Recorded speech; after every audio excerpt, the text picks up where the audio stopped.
ஓம் வீரத்வஜாய வித்மகே விக்னஹஸ்தாய தீமகி தன்னோ பௌம பிரசோதயாத். சிவஸ்ரீ ஜோதிடம் வியூவர்ஸ் எல்லாருக்கும் வணக்கம். இந்த வீடியோல மே மாத பலன்கள் பார்க்கலாம். இந்த மாதத்தின் கிரகநிலைகள்னு பார்க்கும்போது மேஷத்தில் செவ்வாய் பகவான், ரிஷபத்தில் சூரிய பகவான், புதன் பகவான், மிதுனத்தில் குரு பகவான், சுக்கிர பகவான், சிம்மத்தில் கேது பகவான், கும்பத்தில் ராகு பகவான், மீனத்தில் சனி பகவான். இந்த மாதத்தின் சிறப்புகள் என்னென்னு பார்த்தா, மாதத்தின் முதல் நாளே நமக்கு சித்ரா பௌர்ணமி தினம், முழு பௌர்ணமி அன்னைக்கு தொழிலாளர் தினமும் கூட. உலகத்துல இருக்க அத்தனை பேரும் தொழிலாளர்கள் இல்லைன்னா யாருமே கிடையாது. இப்போ அத்தனை தொழிலாளர்களுக்கும் தொழிலாளர் தின வாழ்த்துக்கள். சித்திரகுப்தர் வழிபாடு, பௌர்ணமி வழிபாடு, சந்திரன் வழிபாடு எல்லாத்துக்கும் பெஸ்டான டே. முருகன் கோயில்கள் எல்லாம் கோலாகல விசேஷம். அது மட்டும் இல்ல, அன்னைக்கு முக்கியமான தினம் மதுரைக்கு முத்திரை பதிக்கும் சித்திரை திருவிழா. உலகத்துல எந்த மூலையில இருந்தாலும் மதுரைக்காரவங்க சித்திரை திருவிழாவுக்கு கண்டிப்பா வந்துருவாங்க.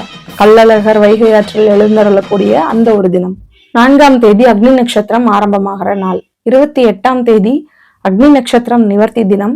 அன்னைக்கு பக்ரீத் பண்டிகை. உலகம் முழுவதும் வாழும் அத்தனை இஸ்லாமிய நண்பர்களுக்கும் பக்ரீத் திருநாள் நல்வாழ்த்துக்கள். 30ஆம் தேதி நமக்கு வைகாசி விசாகம். சொல்லவே தேவையில்லை. அறுபடை வீடுகள்ல முருகனுக்கு அபிஷேகம், அலங்காரம், காவடி. அன்னைக்கு முக்கிய விரத நாள். இனி 12 ராசிகளுக்குமான ராசி பலன்களை பார்க்கலாம். அதுக்கு முன்னாடி நீங்க இப்பதான் நம்ம சேனலை ஃபர்ஸ்ட் டைம் பார்க்கறதா இருந்தா நம்ம சேனலை சப்ஸ்கிரைப் பண்ணிக்கோங்க. இந்த வீடியோவை லைக் பண்ணுங்க. உங்க ஃப்ரெண்ட்ஸ் அண்ட் ஃபேமிலி சர்க்கிளுக்கு இந்த வீடியோவை ஷேர் பண்ணுங்க. கருணை உள்ளம் கொண்ட கடகராசிக்காரர்கள். நேச்சுரலா நீங்க ஒரு சாஃப்டான பர்சன். யார்கிட்டயுமே ரொம்ப கோபமா பேச மாட்டீங்க. அன்பா நடந்துக்குவீங்க. விட்டு கொடுத்து போயிடுவீங்க. நிறைய ஹெல்ப் பண்ணுவீங்க. எதிரியும் வாழணும், எதிரியும் நல்லா இருக்கணும்னு நினைக்கிறதுல கடகராசி தான் நம்பர் 1. ஸோ அப்படிப்பட்ட குட் ஹியூமன் பீயிங்னா நிறைய கடகராசி தான் சொல்லலாம். ஸோ அதே பாசிட்டிவ்ல ஒரு சில மைனஸும் இருக்கும். ஈஸியா உங்களை ஏமாத்திடுவாங்க. ஏமாளியா இருந்துருவீங்க. வெகுளியா இருப்பீங்க. வெளி உலகம் தெரியாம இருப்பீங்க. இதெல்லாம் ஒரு பக்கம் இருக்கட்டும். இந்த மாதம் கடகராசிக்காரர்களுக்கு சூப்பரா இருக்கு. ஏன்னா 10ஆம் இடத்துல 10ஆம் வீட்டு அதிபதி ஆட்சியா இருக்காரு. அவரு உங்களை பாக்குறாரு. யாரெல்லாம் பிசினஸ் பண்ணணும்னு நினைக்கிறீங்களோ இந்த டைம் சூப்பரான டைம். குரு மறைஞ்சிருக்காரு, சுக்கிரன் மறைஞ்சிட்டாரு, அப்படிலாம் கவலைப்பட தேவையில்லை. குரு பகவான் உங்களுக்கு 6 பாக்கியாதிபதி தான். பாக்கியாதிபதி எங்க இருந்தாலும் நன்மையை செய்வாரு. 12ஆம் இடத்துல சுபர்கள் இருக்கிறது ஓரளவு ஓகேன்னு சொல்லிடலாம். 10ஆம் இடத்துல 10ஆம் வீட்டு அதிபதி ஆட்சியா இருந்து ரொம்ப பெருசா எந்த ஒரு பாவ கிரகத்தோடைய தொடர்பும் இல்ல. ராகு பகவான் பாக்குறாரு, ஆனா குரு பார்வைய வாங்கி பாக்குறாரு. குருவினுடைய பார்வைய வாங்கிய ராகு பகவான் 3ஆம் பார்வைய செவ்வாய பாக்குறாரு. அப்ப உங்களுடைய இந்த டைம்ல நீங்க ஸ்டார்ட் பண்ற பிசினஸ் என்ன ஆகும்? பிரம்மாண்டமாகும், டெவலப் ஆகும். ஸோ ஸ்டார்ட் பண்ண உடனே நீங்க என்ன பண்ணலாம்? ஃபேமஸ் ஆயிடலாம்.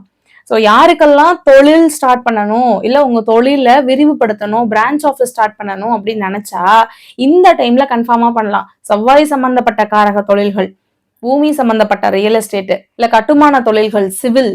ராகு சம்பந்தப்படுறதுனால ராகு பகவானின் காரகத்துவம். ராகுனா என்ன? படம் எடுக்கிறது, போட்டோகிராஃபிக்கு, cine field, YouTube, media, scan centre, Xerox shop. எதுவுமே இல்லை, நான் ஒரு இல்லத்தரசி தான்னாலும் நார்மலா ஒரு ஜெராக்ஸ் மிஷினை வாங்கி வச்சு உங்க வீட்டுல ஒரு போர்டை வைங்க.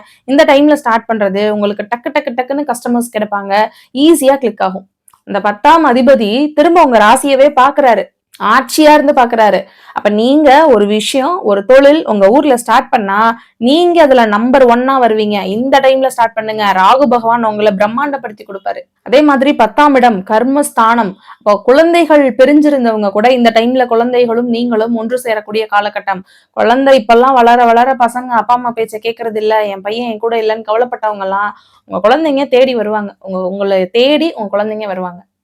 ஏன்னா அதே 5க்கு அதிபதி தானே செவ்வாய் பகவான். குழந்தைன்னு சொல்றவரும் அவர் தானே. அப்ப 5ஆம் இடம் 10ஆம் இடத்துல போய் திக்பலமா இருக்கு. அப்ப குலதெய்வமும் எப்படி இருக்கு? திக்பலமா இருக்கு. உங்களை பார்த்துட்டு இருக்கு. குலதெய்வ கோயிலுக்கு போறதுக்கான ஒரு வாய்ப்பு கிடைக்கும்.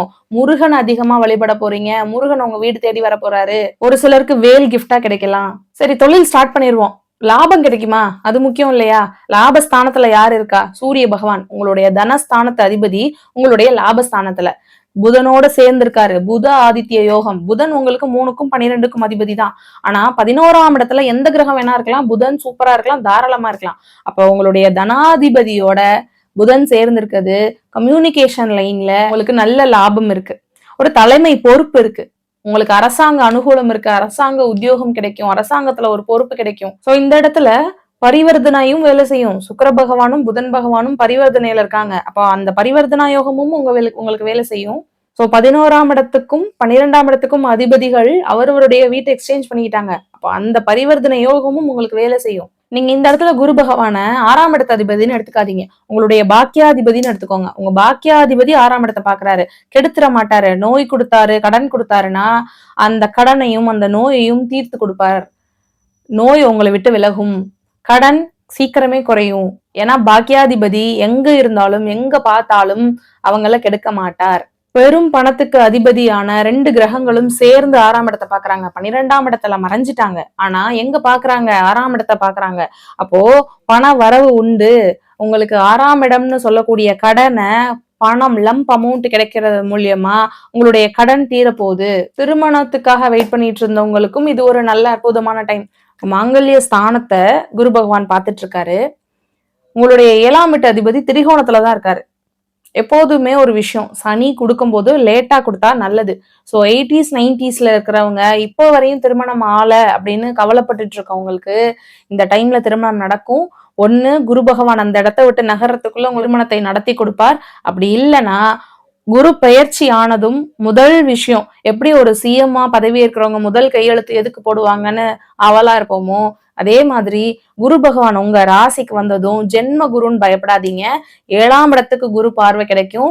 7ஆம் அதிபதிக்கும் குரு பார்வை கிடைக்கும். கர்மக்காரகனும் அவர் தான். திருமணத்துக்கு வெயிட் பண்ணிட்டு இருக்கவங்களுக்கு திருமணமும், குழந்தைக்கு ஏங்கிக்கிட்டு இருக்கவங்களுக்கு குழந்தையும் கண்டிப்பா குரு பகவான் கொடுப்பார். நீங்க 2ஆம் இடத்துல இருக்க கேது பகவான் உங்களுக்கு தடைகளை மட்டுமே கொடுத்துட்டு இருக்காருன்னு நினைக்காதீங்க. விநாயகர் உங்க கூட இருக்காருன்னு நினைச்சுக்கோங்க. முகம் இல்லாத தெய்வங்களை வழிபாடுங்க. 8ஆம் இடத்துல இருக்க ராகு பகவான் ஒரு விதத்துல உடல் உபாதைகளை கொடுத்திருப்பாங்க. மெடிசின் செலவு வந்திருக்கும். பல்லுக்கோ கண்ணுக்கோ கம்ப்ளைண்ட் இருந்திருக்கும். இல்ல வயிறு சம்பந்தப்பட்ட பிரச்சனைகள் இருந்திருக்கும். இது எல்லாமே சரியாகணும்னா மனித முகம் இல்லாத தெய்வங்கள் விநாயகர், ஹனுமான், வாராகி, பிருத்தியுங்கரா இந்த மாதிரி தெய்வங்களை வழிபட்டு வந்தீங்கன்னா உங்களை ஜெயிக்கிறதுக்கு யாருமே கிடையாது. நீங்க தான் ஜெயிப்பீங்க. 12ஆம் இடத்துல குரு பகவான் இருக்காரே, 12ஆம் இடத்துல சுக்கிர பகவான் மறைஞ்சிட்டாரே அப்படிலாம் நினைக்க வேணாம். ஏன்னா சுக்கிர பகவானுக்கு 12ஆம் இடம் மறைவு ஸ்தானம் கிடையாது. நல்ல நிம்மதியான தூக்கம், நிம்மதியான வாழ்க்கை, நிம்மதியான காலகட்டம். எவ்வளோ இருந்தாலும் மனசுக்குள்ள ஒரு கஷ்டம் இருந்துட்டே இருந்திருக்கும். எனக்கு அது இல்ல, இது இல்ல, அது குறை, இது குறைன்னு சொல்லி ஒரு கஷ்டம் இருந்துட்டே இருந்திருக்கும். ஆனா இந்த மாதம் பாருங்க நல்லா தூங்குவீங்க. ரொம்ப நாள் கழிச்சு நான் நல்லா தூங்குனேன் அப்படின்னு சொல்லி இந்த மாதம் நீங்க சொல்லுவீங்க. சோ செவ்வாய் பகவான் இந்த மாதம் திக்பலமாயி ஆட்சி ஆயிட்டு உங்களுடைய 5 குடையவர் அவர் எங்கெல்லாம் பாக்குறாரோ அங்கெல்லாம் உங்களுக்கு ஒரு நன்மை உண்டு. உங்க ராசியை பாக்குறாரு, உங்களுடைய 4ஆம் இடத்தை பாக்குறாரு. 4ஆம் இடம்னா சொத்து, வீடு, வண்டி, வாகனம், அம்மாவின் உடல் நலம், இது எல்லாமே சொல்லலாம். அப்ப சொத்துக்காரகன் சொத்துக்கான ஸ்தானத்தை பார்க்கும்போது இந்த மாதம் உங்களுக்கு ஒரு சொத்து கிடைக்கும், வீடு அமையும், வண்டி அமையும், வாகனம் கிடைக்கும். இல்ல பழைய வாகனத்தை கொடுத்துட்டு புது வாகனம் கிடைக்கிறதுக்கான வாய்ப்பு கிடைக்கும். செவ்வாய் பகவான் 4ஆம் இடத்தை பாக்குற இந்த நேரம் கன்ஃபார்ம் உங்க அத்தனை பேருக்கும் ஒரு சொத்து உண்டு. நீண்ட நாள் இழுத்துட்டு வந்த சொத்து தகராறு, சொத்து பிரச்சனைகள் சால்வ் ஆகும். குரு பகவானுக்கும் 4ஆம் இடத்துல பார்வை இருக்கு. செவ்வாய் பகவான் மங்களகாரகன் பாக்குறாரு. அப்ப உங்க வீட்டுல ஒரு சுப நிகழ்ச்சி இருக்கு. முருகனை இறுக்கி பிடிங்க. பழனி மலை போயிட்டு வாங்க, சுவாமி மலை போயிட்டு வாங்க, திருத்தணி போயிட்டு வாங்க.